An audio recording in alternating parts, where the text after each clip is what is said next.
In a previously unreleased text message exchange between FBI agents Peter Strozk and Lisa Page, they drop a bombshell revelation regarding their purpose and intent in sabotaging the Trump campaign in an effort to ensure he was not elected.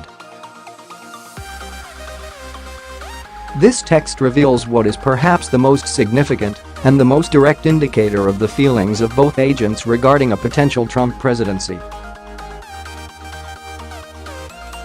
Both agents were removed from the probe by special counsel Robert Mueller, but both are still currently employed with the FBI. The Washington Post reported that Inspector General Michael Horowitz's report includes an August 2016 text message exchange between Strzok and then FBI lawyer Lisa Page about Trump's chance of being elected president. "Trump's not ever going to become president, right? Right?" Page texted Strzok. Trending, Julia Roberts finally says how she feels about conservatives seeing her movies, bad idea. No, he won't. We'll stop it, Strzok responded. Michael Horowitz's review from a few months ago previously revealed other alarming anti-Trump messages between Strozk and Page, who were known to be romantically involved. The so-called Stop Trump text takes the previously discovered texts a step further and gives credence to claims from President Trump and the White House that the FBI was actively working against him during the 2016 presidential election. Yet, the IG report itself states, "We did not have confidence that Strzok's decision to prioritize the Russia investigation over following up on the Midyear-related investigative lead discovered on the Weiner laptop was free from bias." It is also important to note the leaked conclusion from the Inspector General's report specifically states, "We did not find documentary or testimonial evidence that improper considerations, including political bias, directly affected the specific investigative actions we reviewed."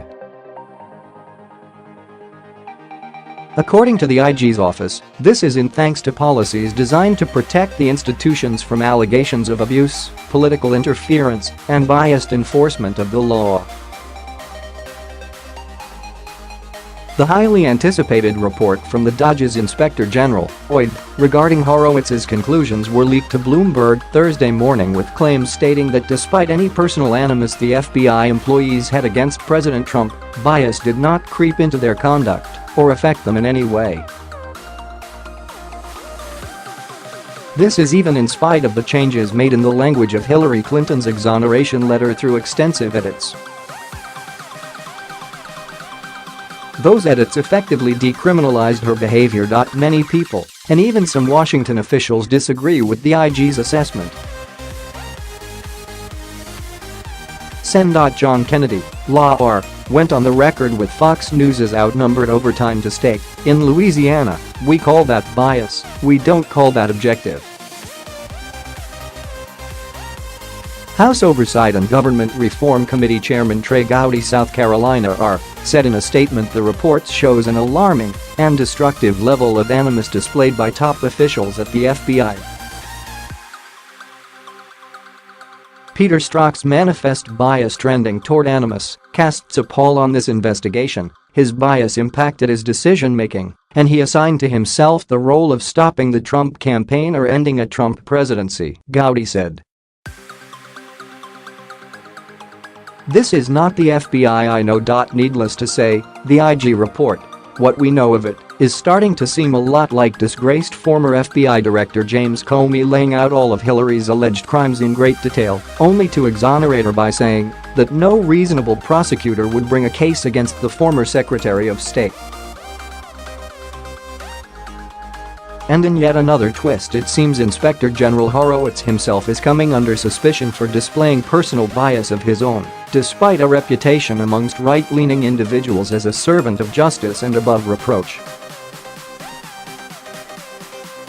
According to a bombshell revelation from Paul Sperry, a freelance investigative journalist for the New York Post, The Wall Street Journal, and Fox News, Horowitz may have been closer to Comey than previously thought. Sperry tweeted of Horowitz's possible bias, stating, Caution: IG Michael Horowitz and James Comey worked together in 1990s in U.S. Attorney's Office in Manhattan.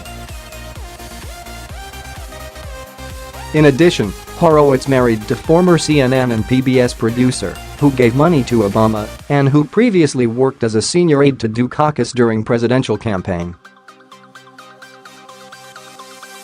It seems Horowitz did little more than spend American tax dollars in an effort to perpetuate a government cover-up for continued corruption.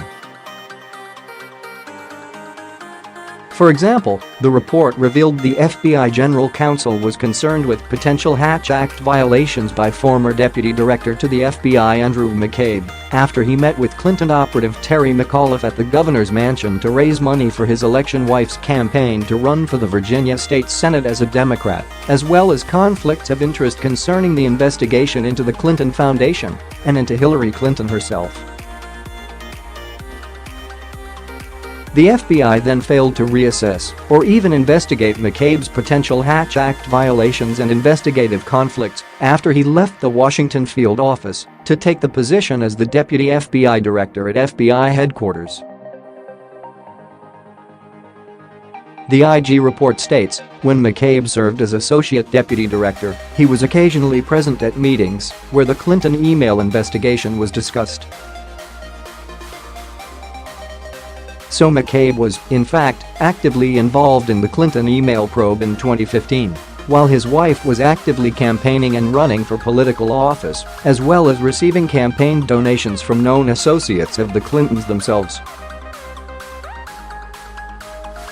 Not only was McCabe actively involved in the Clinton investigations, the IG found at least 3 separate instances where McCabe continued to involve himself in the Clinton investigation matters in spite of November 1, 2016, recusal from the Clinton Foundation investigation. Comey then claimed to the IG through the course of the investigation that he did not know that his deputy's wife had taken money from Clinton's former campaign manager until he read about the glaring conflict in the Wall Street Journal in October 2016. Comey further stated that had he known, he would have taken McCabe off the Clinton email case immediately. The IG report further reveals that Comey did not want to condemn Clinton while clearing her. The only reason he decided to condemn her actions at all is because former Attorney General Loretta Lynch was caught meeting with Bill Clinton in the now infamous meeting on the tarmac just days before FBI agents interviewed Hillary for the first and only time. Apparently clearing her looked bad enough, now he had to make it look good, so he made a public show of scolding her. The only reason Comey consented to reopen the Clinton case just prior to the 2016 presidential election was because New York bureau agents threatened to leak the fact they found more State Department emails on Anthony Weiner's laptop, husband to Hillary's top aide Huma Abedin. Comey was loathing to reopen the case and in fact, sat on the information along with McCabe for more than a month. No further investigation, no subpoena, no action whatsoever despite knowing national security was actively being compromised. They did nothing for another month. Yet the American people are supposed to believe this report from the IG's office is unbiased? Is this more of the same dog and pony show, and the American taxpayers are once again footing the bill? What do you think? Share this with a friend.